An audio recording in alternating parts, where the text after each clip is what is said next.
বাংলা সাহিত্য হারালো এক নির্মল অথচ প্রগাঢ় কণ্ঠস্বর। প্রখ্যাত সাহিত্যিক প্রফুল্ল রায় আর নেই। বয়স হয়েছিল ৯০ বছর। দীর্ঘদিন বার্ধক্যজনিত অসুস্থতায় ভুগছিলেন।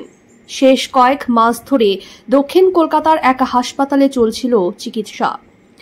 বৃহস্পতিবার বিকেল ৩:১৫ সেখানেই শেষ নিঃশ্বাস ত্যাগ করেন তিনি।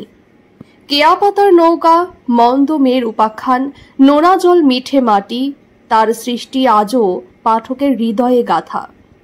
আকাশের নেই মানুষ উপন্যাসের জন্য পেয়েছিলেন বঙ্কিম পুরস্কার, পেয়েছেন সাহিত্য একাডেমি সম্মানও।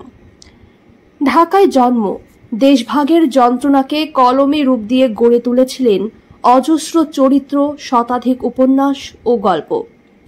প্রফুল্ল রায়ের প্রয়াণে শোকস্তব্ধ সাহিত্য মহল। তিনি নেই, কিন্তু রয়ে গেল তার লেখা সময়ের বাইরেও জীবন্ত। সময় ৩৬৫ পরিবারের পক্ষ থেকে জানাই বিনম্র শ্রদ্ধাঞ্জলি প্রফুল্ল রায়।